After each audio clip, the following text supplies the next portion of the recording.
तो hello friends, नमस्कार।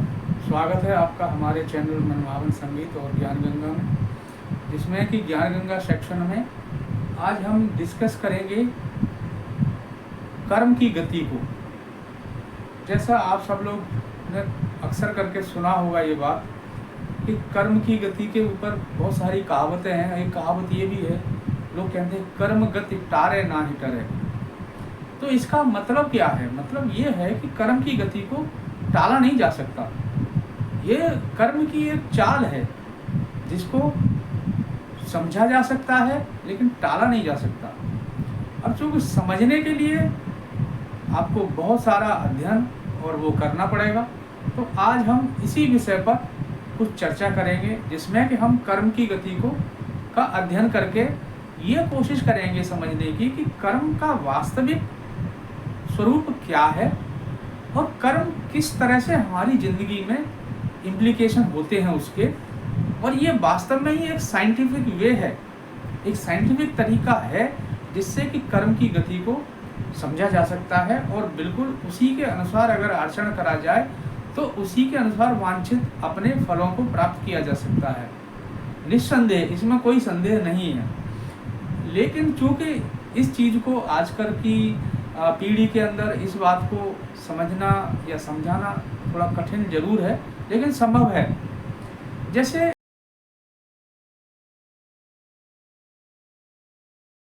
उदाहरण के तौर पर देखें तो बहुत सारे आप देखोगे कि बहुत सारे लोगों का जीवन जन्म उनका दुख भोगने के लिए ही हुआ है, और बहुत सारे लोग ऐसे हैं जिनका जीवन सुख और सफलता के निजी नियम के अनुसार ही हुआ है।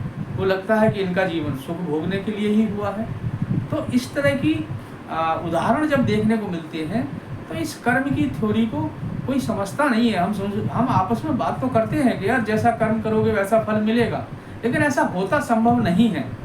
और जब ऐसा होता है तो हम सब इन सब बातों को देखकर भाग्य, ईश्वर की मर्जी, कर्म की गति के संबंध में नाना प्रकार के प्रश्न पैदा हो जाते हैं और संदेहों की झड़ी लग जाती है।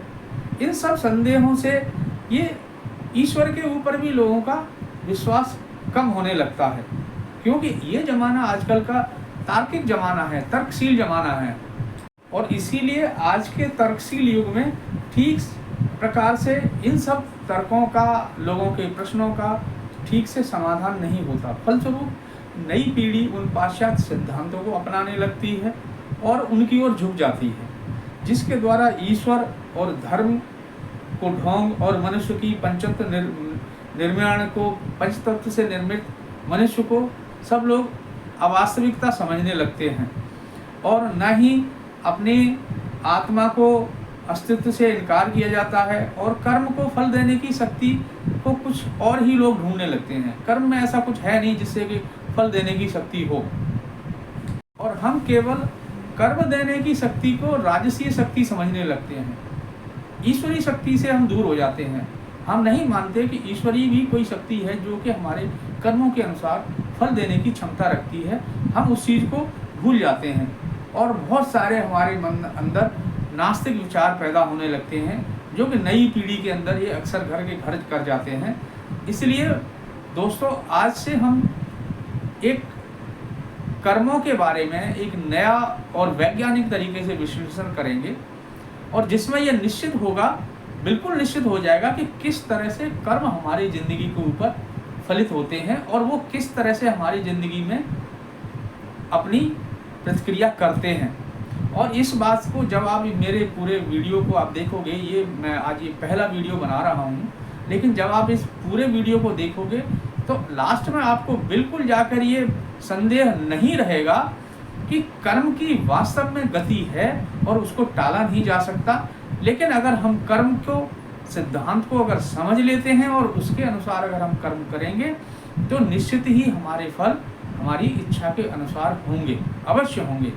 तो प्लीज़ मेरे इन वीडियो को आप देखें और इस चीज़ का आनंद लें, और इससे एक समाज में एक संदेश भी जाएगा, क्योंकि लोगों के अंदर इस कर्म की शक्ति को या ईश्वरीय शक्ति जो कि कर्म के अनुसार आदमी को फल देती है, उसके प्रति विमुखता होने की वजह से अराजकता इसी का एक कारण भी है।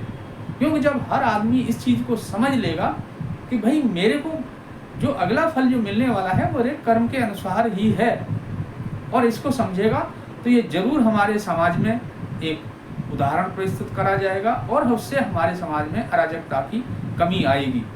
तो दोस्तों, मेरा ये चैनल पर ये वीडियो देखें, अवश्य देखें, और अच्छा लगे तो कमेंट्स करें और वीडियो को शेयर और लाइक करें। धन्यवाद। अगले चरण में हम इसी के ऊपर पूरी विचारधारा को बढ़ाएंगे, पूरे विचार विमर्श को बढ़ाएंगे। क्योंकि वीडियो लंबा हो जाएगा, इसलिए मुझे अब यहीं मैं विराम दूंगा और अगला वीडियो में इससे संबंधित चर्चा को आगे बढ़ाएंगे। धन्यवाद।